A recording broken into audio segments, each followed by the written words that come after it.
Très chers téléspectateurs, bonsoir. Si vous venez de nous rejoindre, bienvenue sur l'échiquier international.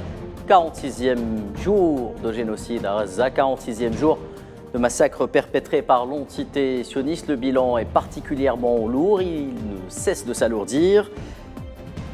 14 128, retenez bien ce chiffre, 14 128 martyrs depuis le 7 octobre dernier, plus de 30 000 blessés depuis la même date, en majorité des enfants et des femmes, selon un dernier comptage rendu public par le Bureau d'information gouvernementale et le ministère de la Santé à Gaza. Alors dans ce contexte tout à fait particulier de génocide et d'escalade, l'entité sioniste choisit de poursuivre sa politique de cibler les hôpitaux au détriment, au mépris du droit international humanitaire et des appels internationaux parvenant de part et d'autre de la planète de cesser immédiatement de cibler les hôpitaux. Alors après l'hôpital El Mahamadani, après l'hôpital Shifa, vient le tour de l'hôpital indonésien d'être ciblé par une série de bombardements. Plus de 700 personnes étaient hier dans la soirée sous les feux sionistes et s'apprêtaient justement à être évacuées vers l'hôpital Al-Nasr, chose qui a été faite en partialité. Alors pour parler de ce sujet, ce soir j'ai le grand plaisir d'accueillir Amjad Chihab. Vous êtes professeur en sciences politiques, vous êtes en direct avec nous depuis la Palestine justement, depuis Al-Quds. Bonsoir et merci d'avoir accepté notre invitation dans des conditions, nous l'imaginons, très difficiles. Bonsoir à vous, je vous salue tous. Gamal Abina, politologue, analyste, journaliste également, éditorialiste. Vous êtes en direct avec nous depuis Paris comme d'habitude. Bonsoir Gamal, merci d'être avec nous.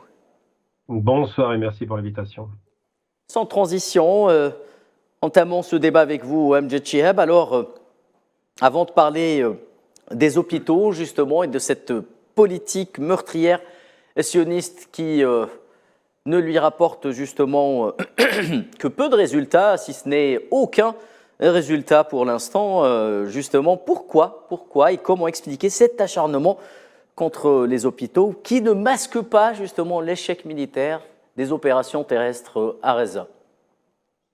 Non, les attaques des hôpitaux, il a plusieurs objectifs. Première chose, il voulait détruire toute l'infrastructure civile, oui, et surtout les hôpitaux, parce que les hôpitaux, c'est une raison de vivre, continuer de vivre. Il voulait nettoyer tout le nord de Gaza pour la première phase. Ils ont une stratégie de nettoyage ethnique, de vider complètement le nord de Gaza afin qu'ils puissent revenir et occuper la bande de Gaza à long terme. Ils ont fait 3 scénarios depuis le 12 octobre, après 5 jours de l'opération Tawafan al-Aqsa. Ils ont préparé des scénarios bien faits pour essayer de profiter de la situation afin d'arriver à arracher le sens humaniste sur la résistance palestinienne et aussi arracher la légitimité de se défendre de la résistance afin qu'ils puissent liquider la cause palestinienne, surtout liquider la présence de la résistance palestinienne à Gaza. Donc les hôpitaux, ils montrent leurs muscles aussi, ils prennent aussi les blessés comme otages pour faire la pression et le chantage sur la résistance palestinienne afin qu'ils puissent arriver à une concession en faveur de la force d'occupation.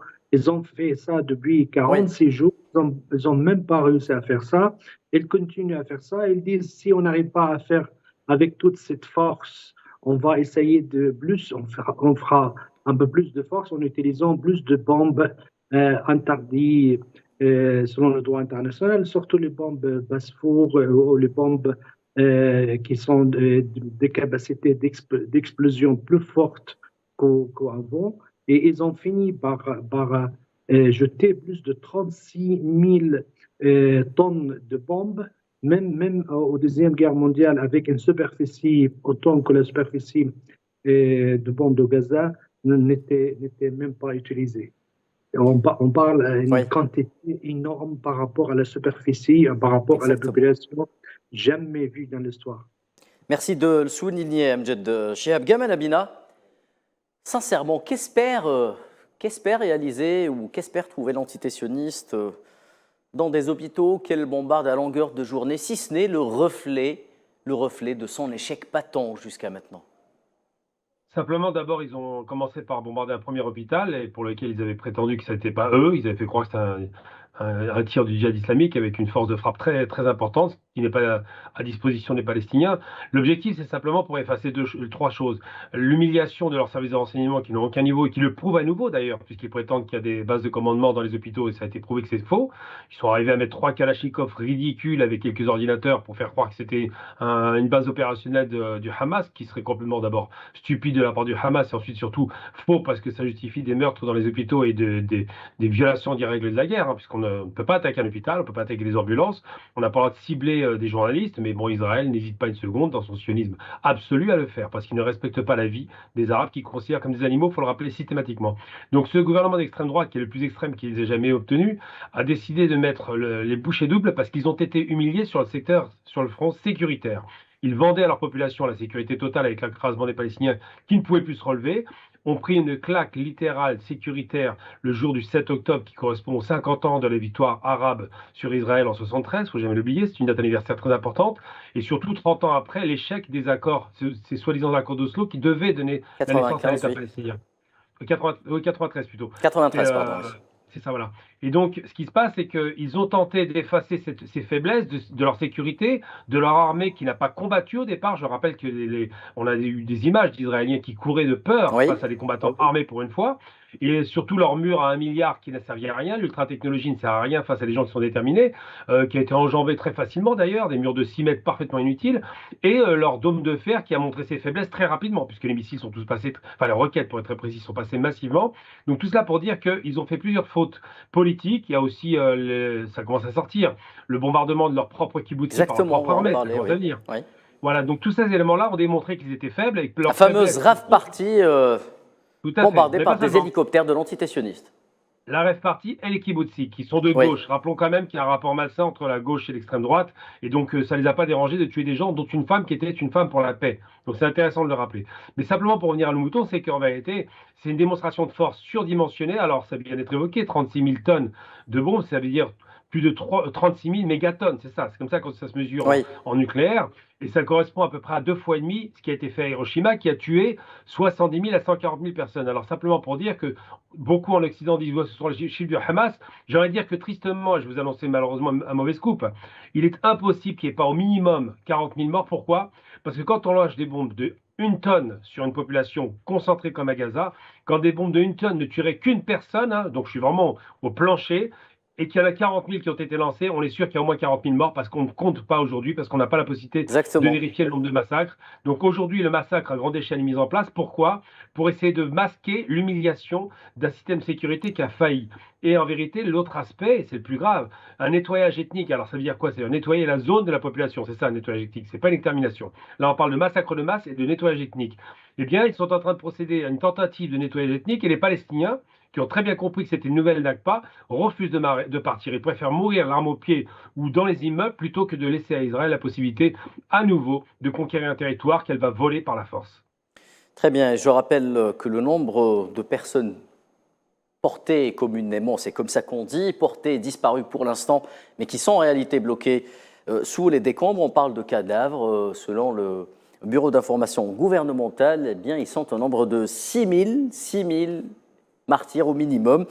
Amjad Chihab, de notre côté, je pense qu'après avoir assisté à une série justement de bombardements sionistes, doublés d'opérations, de raids et d'assauts sur ces hôpitaux, il ne subsiste plus aucun doute que l'objectif véritable de l'armée d'occupation, eh bien, c'est de poursuivre ces opérations meurtrières pour ceux et celles, et notamment beaucoup d'enfants, qui ont pu survivre au bombardement, tout simplement. Oui, ils vont poursuivre parce qu'ils ont des objectifs et ils profitent de la couverture le comité international, des États-Unis, de l'Union européenne, surtout les Français, les Britanniques, les Italiens, les Allemands, inconditionnellement. En plus, il leur soutient sur le plan politique, sur le plan militaire, sur le plan médiatique et sur le plan aussi économique. Et c'est jamais vu, on n'a jamais vu un soutien inconditionnel comme ça. Et surtout que tout ce qui se passe comme des crimes, c'est contre les valeurs européennes et contre les valeurs, les principes aussi de droit international et droit des enfants, de droit des femmes. Et on voit toutes ces violations, toutes ces devoirs de mesure, toutes ces grandes hypocrisies, cette crise de moralité aussi. Ça se voit, l'Europe et surtout l'Occident paye un prix, il sacrifie de sa réputation et de son image, et au moins devant leur peuple de cette manière pour défendre la force d'occupation israélienne. Et sur le plan juridique aussi, sur le droit de se défendre, on ne peut pas donner une légitimité à une force d'occupation d'utiliser le droit de se défendre sur une population sous occupation. Et c'est contradictoire aussi. La force d'occupation n'a pas le droit de déclarer la guerre contre une population Oui. sur sa domination. On parle de bande de Gaza, la bande de Gaza sous domination de la force d'occupation israélienne depuis 17 ans, sous embargo. Et il continue à utiliser l'article 51 de la Charte des Nations Unies et d'une manière contradictoire, théoriquement, sur cet écrit sur cet article. Par exemple, cet article, il donne les membres des Nations Unies de se défendre contre une attaque d'un autre État, une attaque d'un peuple sous occupation. Et il continue toutes ces massacres aussi sur ce qui s'est passé le 7 octobre avec les commissions d'enquête établies par la force d'occupation montrent clairement que les 1200 morts de côté de colons sont morts, plus de moitié sont morts par des balles et par des bombardements de la force d'occupation. Elle montre aussi des témoignages complètement contradictoires sur la fabrication des machines, des fabrications de mensonges, en disant qu'il y a eu des viols, en disant qu'il y a eu des 40 enfants. Toutes les statistiques qui donnent ce qui s'est passé le 7 octobre, elles ne donnent même pas 20 enfants qui sont morts. En effet. Et la majorité des morts par les festivals de musique, soi-disant, il y a eu une massacre côté de combattants palestiniens et la commission d'enquête était publiée aussi dans le journal très connu Haaretz. Haaretz, oui, qui a rendu l'information publique, rappelons-le, oui. Et il a rendu public que tous les massacres, c'était un massacre par la force d'occupation et qui n'a pas distingué entre le combattant de Hamas et les colons israéliens dans cet endroit.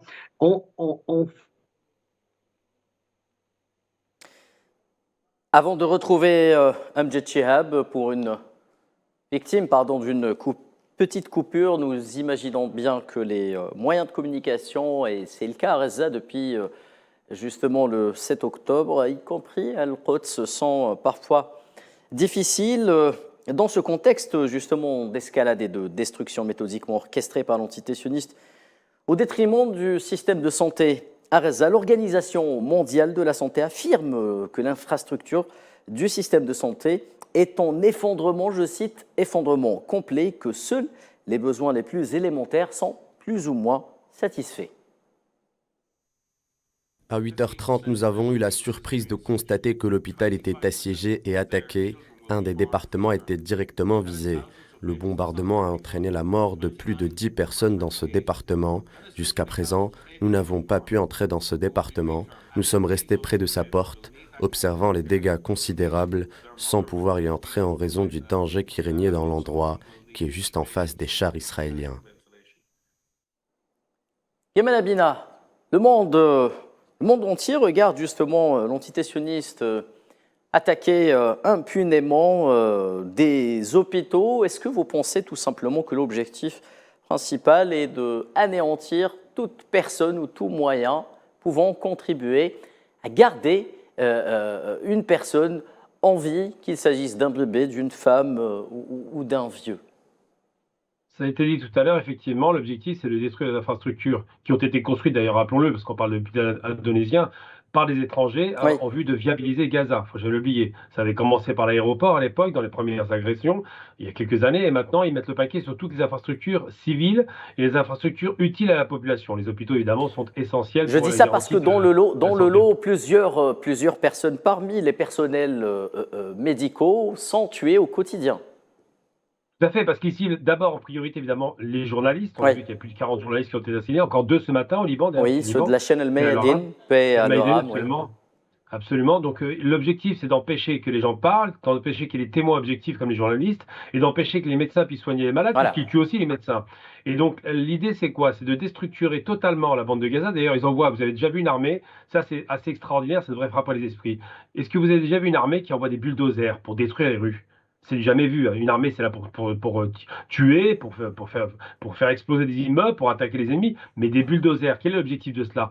Simplement pour détruire les rues, détruire les espaces dans lesquels il y a la vie en commun et faire en sorte qu'il devienne impossible pour les Gazaouis d'envisager de vivre sur place. Et d'ailleurs, c'est dans les plans depuis longtemps, dans les cartons israéliens, à savoir l'État sioniste veut s'emparer de la bande de Gaza en déportant, j'utilise bien le terme déporter, comme les Allemands l'avaient fait les nazis l'avaient fait sur les Juifs, en déportant les Gazaouis en Égypte. C'est ça l'objectif qui était voulu. Et actuellement, il y a aussi, puisque toutes les factions palestiniennes sont enfin d'accord pour lutter de façon fraternelle contre leurs émissionnistes, de l'autre côté, du côté de la Cisjordanie, des combats actés avec, là encore une fois, une volonté farouche de la part des barbares qu'on appelle colons, tout simplement, donc des colons, de tuer des Palestiniens il y a des centaines de morts, là pour l'instant je crois qu'il y a 300 morts, dans le but de les déporter en Jordanie. C'est ça l'objectif. Donc, les alliés soi-disant d'hier, Égypte et Jordanie, seraient évidemment les dindons de la farce. Si on déporte les populations palestiniennes, ça ferait des millions de personnes qui seraient dégagées d'un côté et de l'autre. Objectif affiché en détruisant toutes les infrastructures civiles, toutes les infrastructures utiles au quotidien, toutes les infrastructures qui garantissent la vie normale d'une population, même si à Gaza, ça n'a jamais été une vie normale, puisque c'est une prison entourée de murs, rappelons-le quand même, avec des miradors. Eh bien, l'objectif, c'est de faire en sorte que ça devienne un enfer pour que les Gazaouis finissent par partir. Et d'ailleurs, ça a été dit par un des barbares qui tient l'État raciste sioniste actuellement et qui dit il faut que les Gazaouis dégagent dans d'autres pays, on ne veut plus les voir. Donc ils veulent déporter la population, d'abord Gaza et ensuite évidemment la Cisjordanie. Mais le problème, c'est que le monde entier l'a compris, que les manifestations dans le monde entier sont acquises à la Palestine et que les rares manifestations en soutien à la barbarie sioniste sont comptent sur les doigts de la main. Il n'y a quasiment plus personne qui ose manifester pour un gouvernement d'extrême droite. Rappelons à chaque fois une chose essentielle. Actuellement, on est en train, ces gens, je parle des Occidentaux, des pays, des dirigeants, soutiennent un gouvernement d'extrême droite. C'est comme s'ils avaient soutenu Franco, Mussolini ou Hitler dans les années 30. C'est extrêmement grave. C'est-à-dire qu'ils savent que ces gens sont racistes, sont des illuminés, sont quasiment il y a une branche extrêmement radicale religieuse avec une branche racialiste, suprémaciste blanche, qui veulent faire la destruction des Palestiniens en les présentant comme des animaux, alors que là encore, il faut rappeler, le peuple palestinien est un des peuples les plus éduqués au monde. Actuellement, quand on tue à Gaza, on tue des gens très lettrés, très éduqués, souvent ingénieurs, médecins, avocats ou autres, qui ne peuvent pas travailler. C'est ce qui dérange l'entité sioniste, par-dessus tout. Absolument. Oui. Absolument, c'est ça qui dérange. Amjad Chihab, quelle sera la prochaine étape d'après vous? Est-ce que l'entité sioniste peut aller jusqu'à bombarder tout simplement des hôpitaux à Gaza?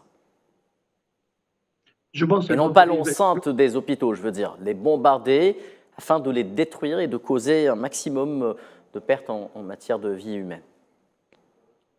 Oui, je pense qu'ils font aujourd'hui entre 300 et 500 martyrs chaque jour. Ils ont un plan de finir avec le nord de Gaza et après attaquer avec une offensive terrestre le sud. Et d'un premier objectif, de faire du nettoyage ethnique et de forcer les gens à quitter les territoires, surtout les sentiments. Il n'y a aucun endroit de sécurité, que ce soit au nord ou au sud. Mais avec le manque de nourriture, le manque aussi de médicaments et la coupure d'électricité et aussi de l'eau, je pense qu'ils vont finir à avoir une situation humanitaire très très grave qui va obliger les habitants à partir. Surtout le numéro 2, ou l'ancien chef de Mossad, il a commencé de contacter avec plusieurs pays dans le monde pour faire un plan que chaque pays accepte au moins 25 000 réfugiés palestiniens de bande de Gaza. Ils ont des plans un peu diaboliques pour faire sortir les habitants en cas où il reste beaucoup de monde. Ils vont chercher à installer un modèle comme ils le font en Cisjordanie. On l'appelle le modèle des territoires de zone P.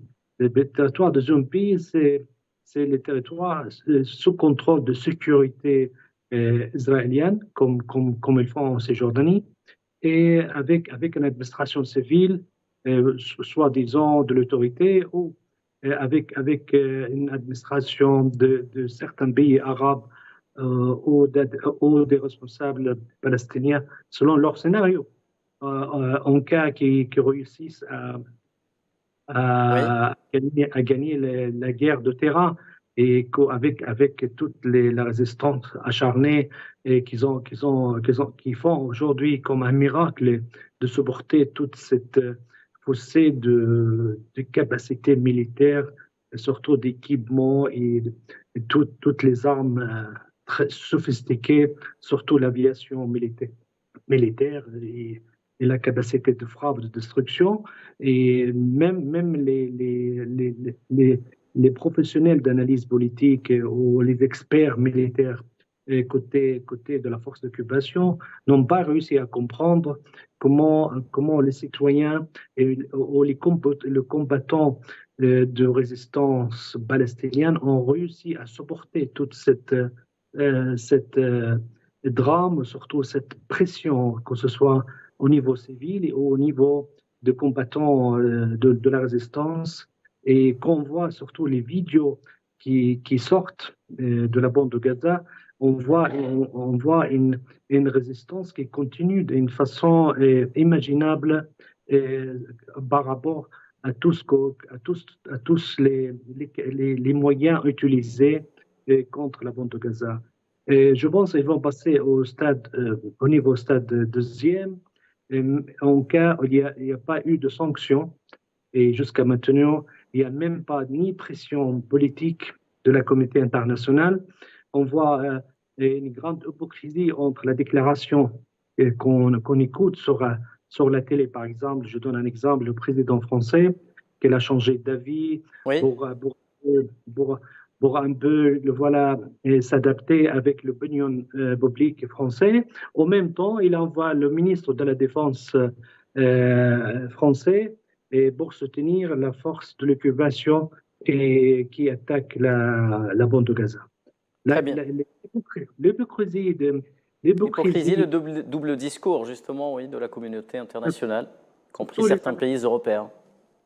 Surtout les Américains aussi l'utilisent aussi, surtout que les États-Unis, c'est qui dirigent les cabinets de la guerre contre Gaza.